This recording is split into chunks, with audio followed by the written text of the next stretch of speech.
Hello everyone, आपका स्वागत है प्रिया अफसाना मोरालिटी चैनल पर, जहां आप सीखते हैं इंग्लिश स्पोकन बेसिक और साइंस के टॉपिक्स। तो हम कंटिन्यू कर रहे थे फिजिकल एंड केमिकल चेंजेस। शायद आपको क्लियर हो गए होंगे। एक बार मैं समराइज कर देती हूँ। फिजिकल चेंजेस वो चेंज होते हैं जिसमें चेंज तो आता है पर कोई नई चीज नहीं बनती है। जैसे कि आप पेपर को टीयर कर सकते हैं, तो पेपर का सिर्फ क्या हुआ है, साइज चेंज हो गया ना, बड़े से छोटा हो गया है। लेकिन वो चेंज जिसमें चेंज भी आया और कई नई चीजें भी बन सकती हैं, या एक चीज बने या कई बन सकती हैं, वो केमिकल चेंजेस कहलाते हैं। जैसे कि आप लकड़ी को जलाते हैं तो वो लकड़ी जलने के बाद क्या बन जाती है, स्मोक बन जाती है, हीट प्रोड्यूस करती है, लाइट प्रोड्यूस करती है, जो कि आप कैच करके दोबारा से वुड नहीं बना सकते हैं। ठीक है, तो ये क्या हो गए, फिजिकल और केमिकल चेंजेस।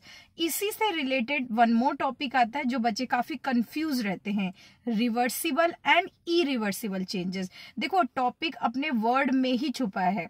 रिवर्सिबल चेंज वो होते हैं जो चेंज रिवर्स होके सेम अपनी पोजीशन में आ जाते हैं, उनको रिवर्सिबल चेंज कहते हैं। रिन्यू हो जाते हैं, वापस से वापस आ जाते हैं। ठीक है, नाउ इरिवर्सिबल चेंजेस, तो हम इनके पहले एग्जाम्पल लेंगे फिर समझेंगे। फॉर एग्जाम्पल, आपके पास में कोई भी रबड़ बैंड है, या आप ले सकते हैं कोई भी, आप रबड़ लें घर पे, आप उसको स्ट्रेच करें। जब आप स्ट्रेच करेंगे तो डेफिनेटली यू विल फाइंड कि उसमें चेंज आया है। आप उसको छोड़ दें, जब आप रिलीज करेंगे, छोड़ देंगे, तो आप नोटिस करेंगे कि वो वापस से अपने शेप में आ गया है। ऐसे बच्चे स्प्रिंग से खेलते हैं, बहुत सारे ऐसे गेम होते हैं जो बच्चे खेलते हैं, थ्रो करते हैं, वापस वो उनके हाथ में आ जाता है। तो इस टाइप की चीजें जो चेंज होके अपने शेप में वापस आ जाती हैं, क्या कहलाती हैं, रिवर्सिबल चेंज कहलाती हैं। तो स्ट्रेचिंग ऑफ रबड़ बैंड या रबड़, इसका एग्जाम्पल आप लिख सकते हैं, और ये बहुत पूछा भी जाता है।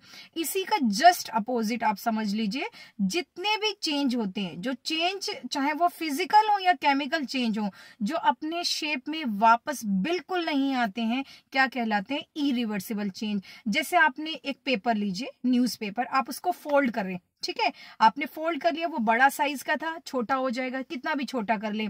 आप उसको ओपन करें, वो सेम वैसे हो जाएगा। अच्छे से आप उसको आयरन वायरन करके एग्जैक्ट बना सकते हैं। लेकिन एक बार आप उसको सीजर से कट कर देंगे या टीयर कर देंगे, क्या वो सेम टू सेम वापस आएगा? चाहे प्रेस कर लें, चाहे फेविकोल लगा लें, चाहे कुछ लगा लें। तो ऐसे चेंजेस जिसमें कोई नई चीज भी ना बने और लेकिन वो अपने शेप में वापस वैसे भी ना आए, क्या कहलाते हैं, इरिवर्सिबल चेंज कहलाते हैं। तो ज्यादातर जो फिजिकल चेंजेस हैं वो क्या हैं, रिवर्सिबल भी हैं और इरिवर्सिबल भी हैं। ध्यान रखिएगा, physical change could be reversible also and irreversible. क्यों? देखिए, आपने पेपर फोल्ड किया, साइज छोटा हो गया, चेंज तो हुआ है, तो फिजिकल चेंज है।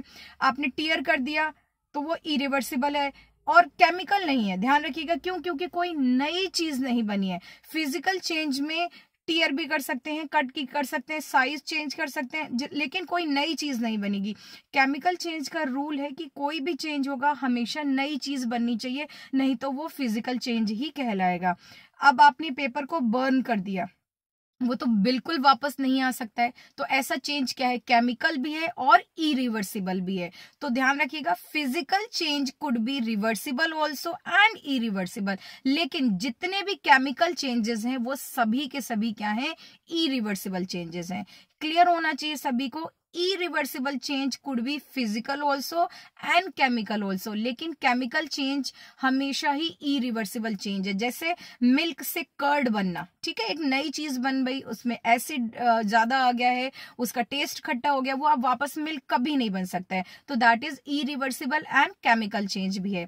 कभी कभी बच्चे कंफ्यूज हो जाते हैं, केमिकल चेंज क्या है, इरिवर्सिबल चेंज क्या है। तो बच्चे ध्यान दीजिए कि क्वेश्चन में पूछा क्या गया है, क्योंकि एक ही चीज केमिकल भी हो सकती है, इरिवर्सिबल भी हो सकती है, फिजिकल भी हो सकती है।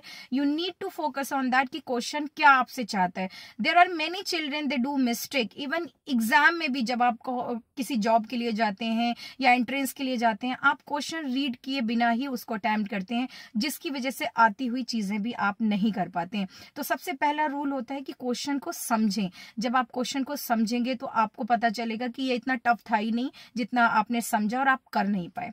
नेक्स्ट हम वीडियो में समझेंगे मिसिबल और इमिसिबल लिक्विड, क्योंकि ये भी बच्चे बहुत कंफ्यूज रहते हैं और ये कई जॉब्स में पूछा जाता है। और इसी से लिंक करेगा कि कॉन्सेंट्रेटेड सॉल्यूशन क्या है, डाइल्यूट सॉल्यूशंस क्या है, जो कि बहुत ही इंपॉर्टेंट है फॉर जूनियर सीनियर क्लासेस के लिए।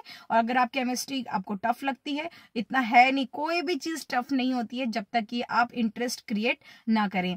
तो मिलते हैं नेक्स्ट वीडियो में। सब्सक्राइब करें चैनल इजी एग्जाम्पल के थ्रू समझने के लिए। प्रिया अफसाना morality. Thank you. Have a nice day.